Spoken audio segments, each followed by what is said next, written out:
Welcome everyone to TRNCAC tutorials, and in this video we will learn about the concept of abstract data type.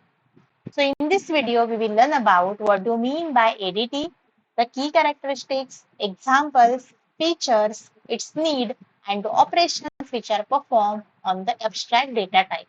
And later on we will learn about the comparison between the abstract data type versus data structure. So now first of all, we will learn about what do you mean by ADT. So abstract data type, it is a logical model which consists of three terms, and the logical model which will define data, operations and the behavior which are performing particular operations. If suppose you are considering that the example of YouTube. So YouTube is having millions of videos. Whenever user will search for particular information, that data, that video will be available to the users. But you don't know which algorithm strategy the YouTube will be applying for taking the data to the user. And they are providing the data to the user within a fraction of millisecond.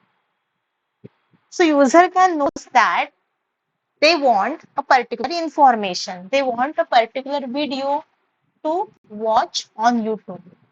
But user didn't know how they are searching that information, how YouTube engine will search that particular information and how that information will be available for that particular user within a fraction of seconds.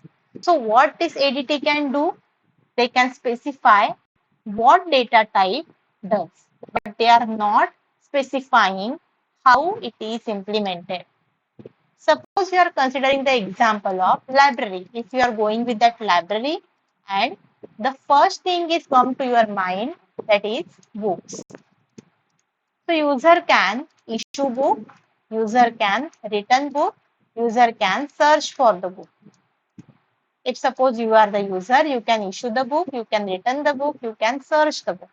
So whenever you are issuing the book, returning the book, searching for that book, the information will be updated if you issue the book.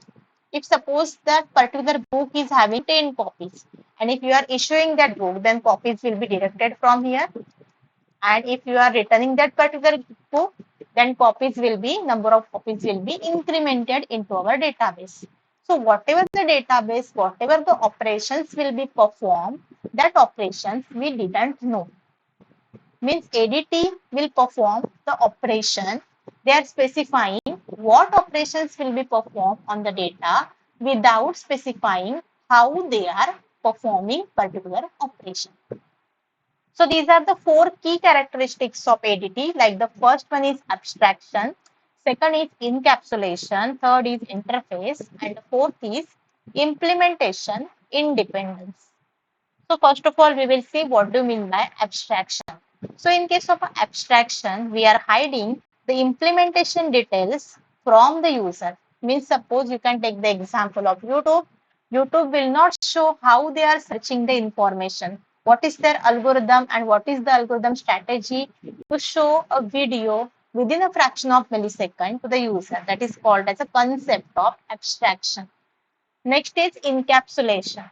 So encapsulation means we are combining all the data and the operations into one single unit. If we are taking the example of library, library can consist of several number of books and they are combining it to the one particular system that is called as a library management system. When you are searching any book and when you are requesting for a particular book, librarian can search that book within a fraction of millisecond because database consists of all that information and that is combining it together, that is data and information will be combining it into single unit that is called as encapsulation. So in case of a one system, all the information is managed together, that is called as concept of encapsulation. Now the third concept is interface. So in case of an interface, user can interact with the abstract data type through its well-defined operation. So if you can consider that one example for application program. So this is your application program and this is your interface. So with the help of this interface, with the help of your application program, you can access the public and the private functions which are declared inside your function. This is our data structure, which consists of array, which consists of our linked list. This is our memory, and in that whole memory, the data structure, public and private functions are involved. Suppose they want to access that particular information, they can access with the help of application program. You can take the example of your mobile phone. Via mobile phone, you can access multiple applications, but you don't know how that application will be implemented. You are using that application means what you are accessing, but you don't know how it is implemented. That is the question mark. You can access that application, but you don't know how these applications are implemented, how it is designed. Now the core topic is implementation independence. So in that application independence, implementation can be changed without affecting the user. If suppose this is our application and later on after 1 or 2 years, if the user wants to update that particular information, so user can update that particular application, but user don't know how this application is updated at backend. That is called as implementation independence. Now, the next one is, these are the different examples of abstract data type like stack, queue, list, set, and map. If we are considering the example of stack, so in that stack, we can push the information, pop the information, stack will be empty, stack will be full. We can check that if it is empty, if it is full. So these are the different operations which we are performing on stack. Same like that, we are performing the operation on queue, list, set, and map.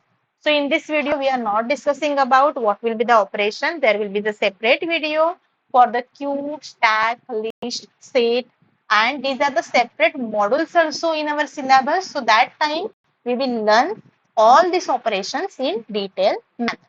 Now in this video, we will learn about what is ADT and what will be the features of that ADT. So here, there will be the difference between the abstract data type and the data structure. So in case of an abstract data type, we are focusing on what operations will be performed, not how it will be performed. But in case of a data structure, we are specifying how the operations will be performed. Because YouTube will know what is their algorithm and how they are searching that particular information. But user will not know how that data will be available to the user. So ADT is called as a logical model. Data structure is called as a physical model. So implementation can be vary in our ADT and implementation can be specific to the ADT. In case of an example, stack, queue, list can be considered as abstract data type, and array, linked list, tree, graph can be considered as data structure. So why we are using the concept of abstract data type, which will improve the efficiency, which will manage our memory, enhance the performance. We can manage a huge amount of information, as well as we can solve the complex problem very effectively. So same like data structure, the concepts are given over here in the features like modularity, reusability, maintainability, reliability, and flexibility. So these are the features of that abstract data type. And the same like data structure, we are performing the operations on our ADT like traversal, insertion, deletion, searching, and sorting. So in case of abstract data type, what we have learned, ADT is a logical model which will define the data, operations, and behavior. So it specifies what operations can perform without specifying how it is implemented.